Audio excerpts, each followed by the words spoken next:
What's up, YouTubers, one and all? Mine is Favorite1987, and today we're taking a look at Earthspark ranking figures. We did spots number 26 through 16 last time, so now we're doing 15, and hopefully we get to 1, maybe. I don't know.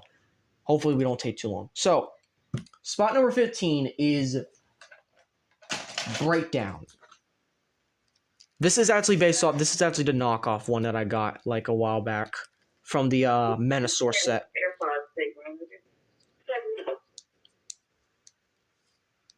And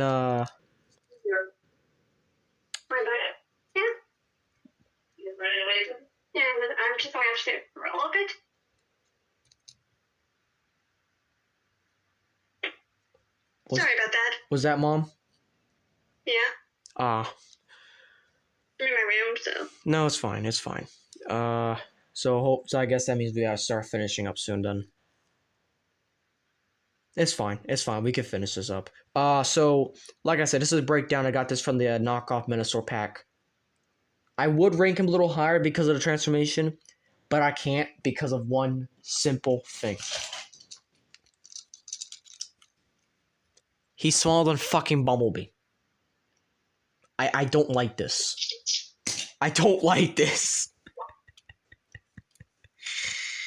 Yeah, but I do like the transformation, though. I really do like this figure. But also, I might have to rank it a little lower, on my copy at least.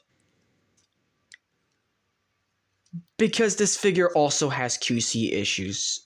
And I just really dread the figure down for me. So, yeah.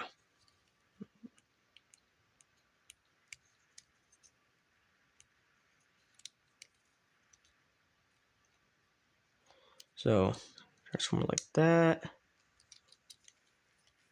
He does have a lot of more modern articulation for what is essentially a figure of this caliber.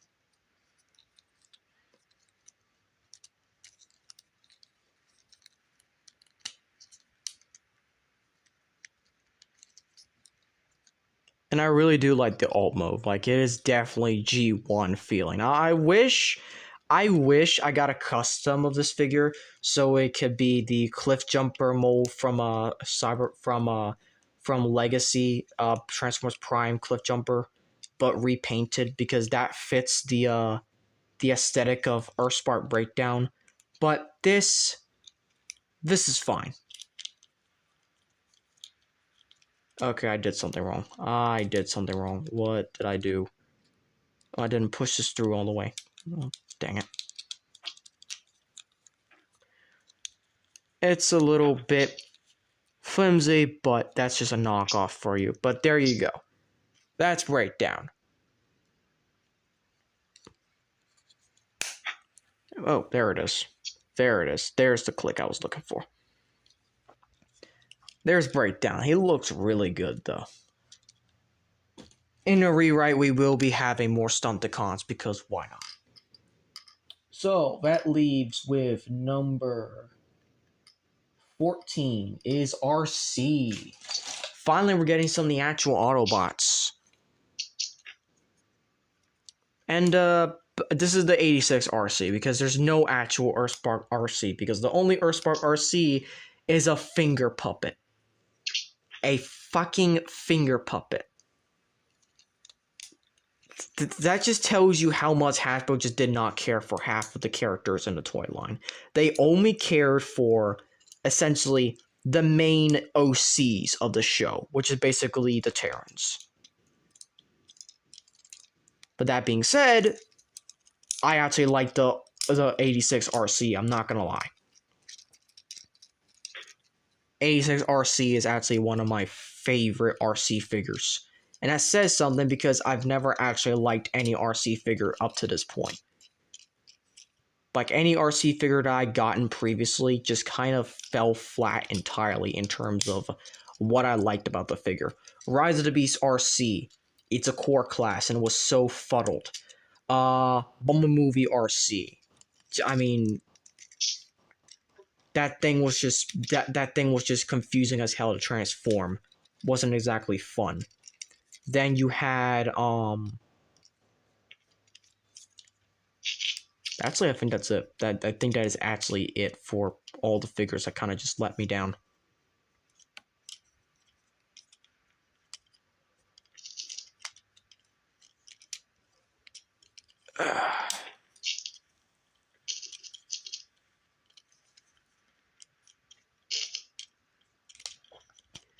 But yeah, this is actually a kind of pretty enjoyable transformation. Like, there isn't too much going on. The figure actually has great articulation. It's fun. Like, I don't know how anyone could not like this figure. I mean, I guess she's a shell format at times, but that's probably because once you have the figure, you don't want to see it again. Okay, what's going on? But as far as her character goes in the show, I don't like her character because she starts out as a pure asshole. Like, I'm not gonna lie. I did not like RC when she first appeared in the show, unlike Devin, the RC simp. Because she treated the Thrash and Twitch like she manipulated them into what is essentially destroying their own fucking backyard. All for under the disguise of, oh, it's a lesson to not be taken advantage of. Brother, what the fuck were you thinking? Because now they have to clean all that up, and now it's going to be blamed on Bumblebee because it seems like he would teach them that sometimes. Like, heck, you would expect that type of lesson of don't be manipulated, only for it to be manipulated by someone like Starscream for the hell of it. Not RC. Or hell, maybe I'd probably even expect that from Megatron. But RC teaching that shit? Nah, I did not like RC after that. On top of that, she didn't do anything for the rest of season 1. And when she did, she got turned into a mindless, mind-controlled drone. So, like, what the hell?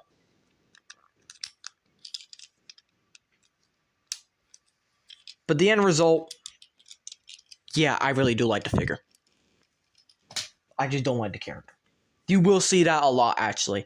That I don't like the character, but I do like the figure. And there's going to be someone the other way around, like, for example, Grimlock. Really like the character, hate the figure. Mm-hmm. So, number 13 is... What do we got here? Number 13. Wheeljack. He's also kind of a nothing burger, I'm not gonna lie.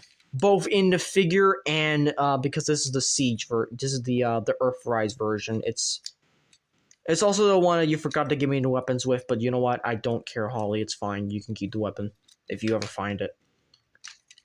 I do like the transformation though. I really love the chest flip that this figure does.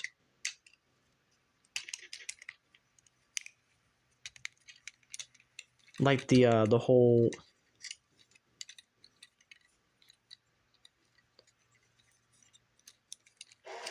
everything, but like the character is just kind of a nothing burger. Not because he did anything bad or anything. It's just really like Megatron was more of a dad to Twitch than anything that Twitch ever been in. So like I don't get it.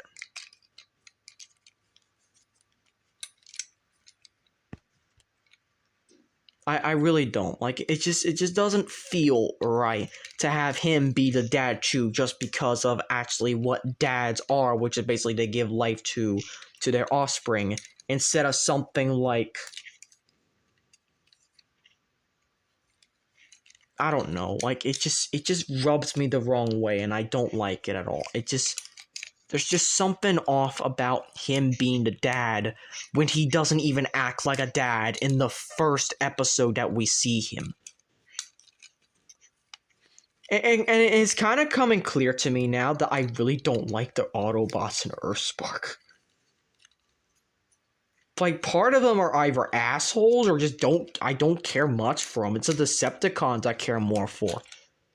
Was considering the fact that half the show spends dealing with like the Decepticons and trying to empathize with the fact that this world is morally gray instead of just shades of black and white, then yes, I do like the Decepticons more.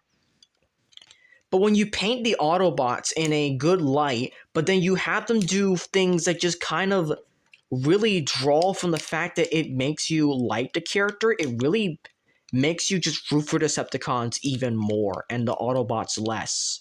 The only two Autobots, three technically, no, yeah, four. The only four Autobots that basically survived the, I guess, onslaught of, making the Autobots look bad within the first season are as follows. Basically the cogged four from Transformers 1, which is Bumblebee, Optimus, Megatron, and Alita 1. Those are the four great Autobots of the show. Every other Autobot just is either there or is not good enough for me to care about. Which I definitely want to fix in a rewrite.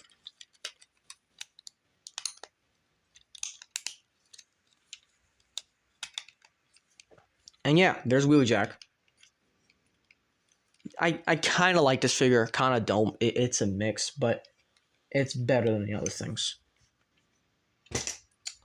So then we get spot number 12, Thrash. So yes, Thrash is actually my, like, I'm surprised I got him this high on the list, to be honest. He's not exactly a great deluxe because he is very complicated, but considering the fact that he has to turn into something else, like a motorcycle that isn't a sidecar for once, it does kind of make him a little bit more challenging. The transformation, though, is confusing as hell. I'm not gonna lie, the transformation is confusing. Mm-hmm. And on top of that, this is also the foot with his, Oh, that happened. Where did this pop off of? Oh, right here.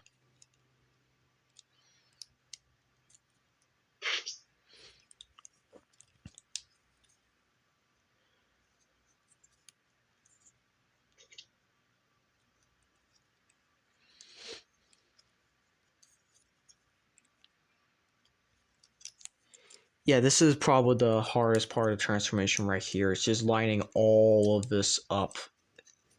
It's a pain. It's kind of a pain.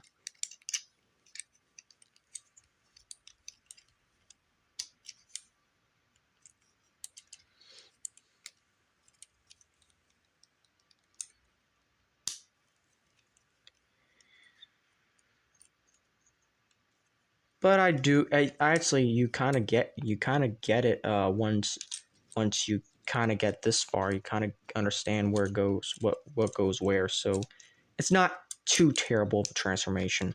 It's just very freaking complicated. Too complicated, in fact. Like, Jesus, it's like almost Voyager kind of engineering on a deluxe.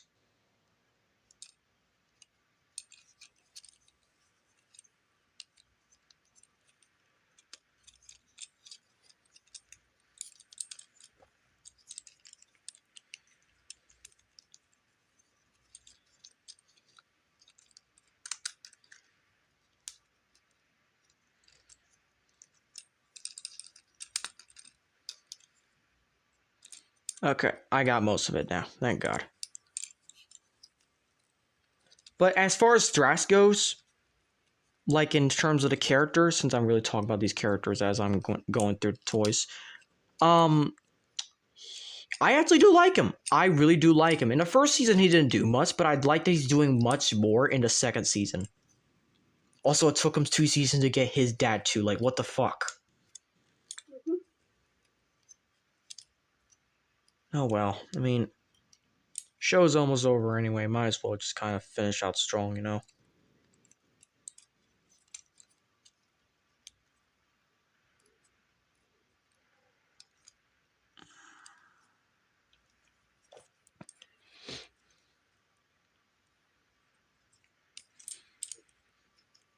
I also like the colors on this figure. It's a lot more accurate than because he is more white-ish in the show, especially in later seasons, than he is gray/silver. So I do kind of like this.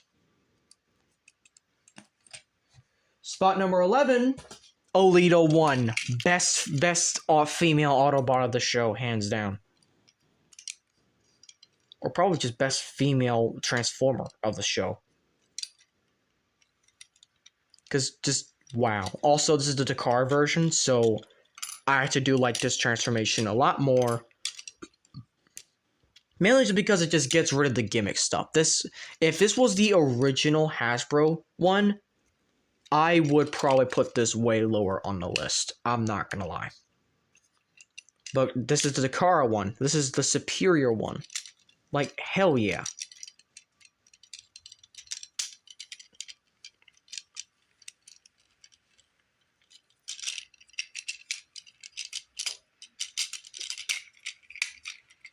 It's just all coming together quickly. And as for, like, the character of Alita, like, hell yeah. Like, I do like it.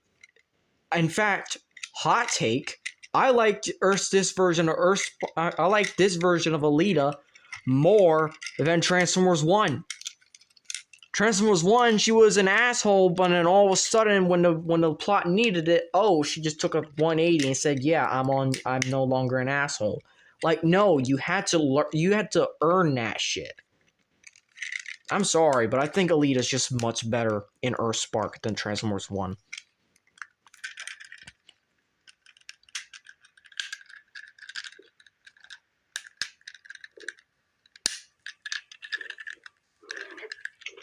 And yeah, there she is. And I do like this. I kind of wish there was an actual deluxe class to kind of like put the actual like wheels on the shoulders like the show model, but for what it is, I don't mind it. And that just leads us to the top 10 figures.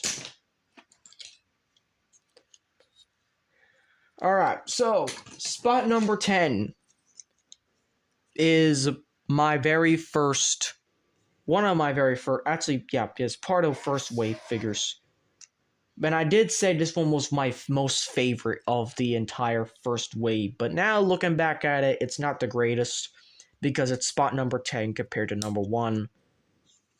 But this is just, I'm put this up here this high because of just so much bias, and it is Megatron. I mean, what a better way to start the toy line than with Megatron, of all characters.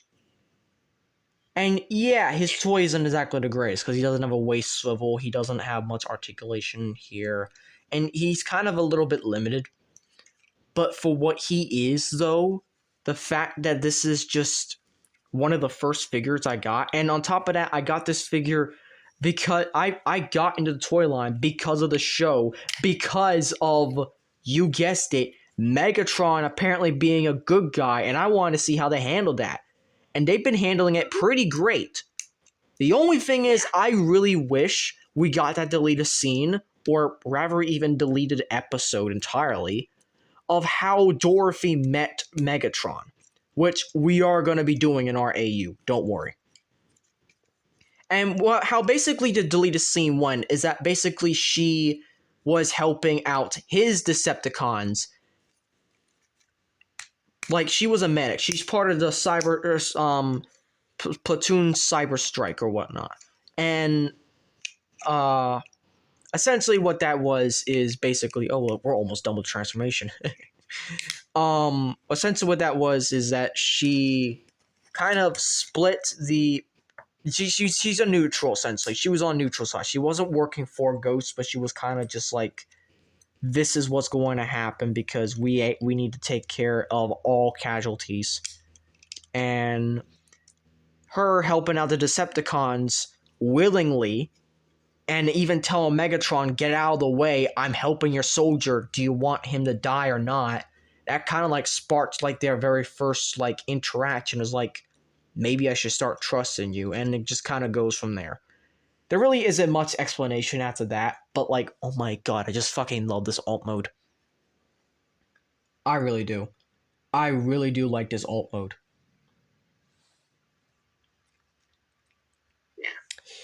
And I just love his character too. Like, I really love his father-like tendencies to the Terrans, but especially Twitch.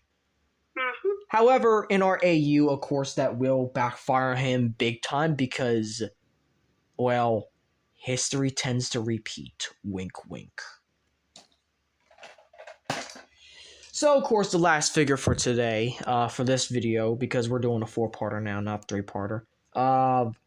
Spot number 9. It's Megatron's nemesis, Starscream. I like Starscream until season 2. Let's just everyone's just gonna agree with that. Everyone likes Starscream until season 2. That was how bad they did this character. Is that season 2 just this is another thing, is that I've been reading a little bit on like how to properly kind of do Starscream's arc, like post season 1 or whatnot. And I'm like, I want him to kind of be an antagonist, but not too much. Cause he's gonna be one of those characters that, like, yeah, it's gonna take a while for you to get redeemed. By the time the show's over, you're still not fully redeemed. But like, I want him to not be like totally 100% like swap the entire like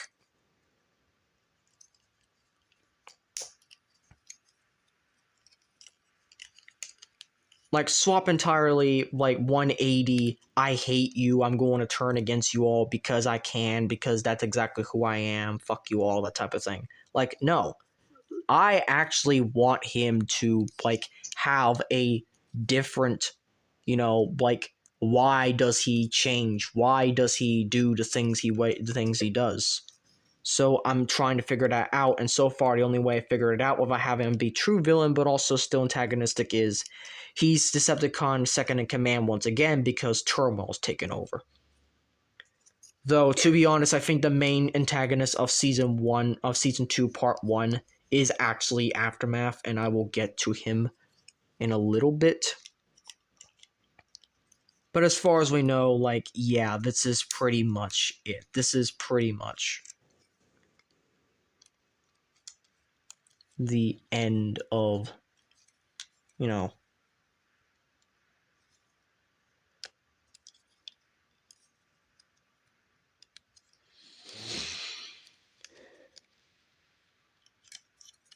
Okay, this is a little bit confusing.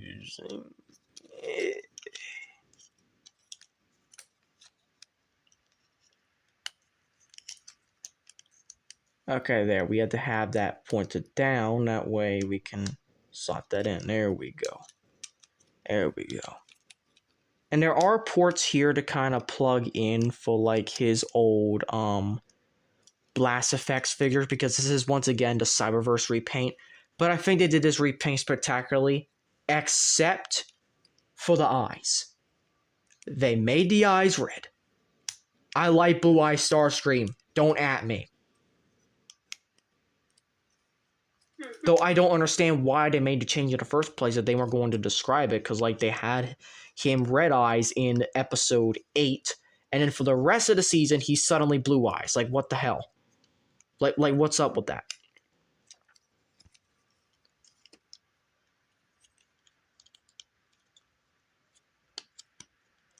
Also, I just realized this is like one of those figures where you can just keep on the no race instead of just take them off.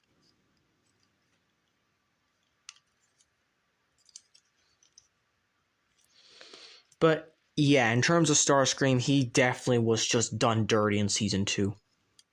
Like, big time. I did not like. I think after I saw him kill Aftermath and Spitfire, I was just, everything was just thrown out the window, and I saw a lot of people just kind of change their minds on what to do for Earthspark, and then just kind of just do their own thing for like either rewriting his character or just not even giving a fuck about season 2. And I know I'm like one of those that I hate season 2, but I'm one of those people that also find some good in season 2.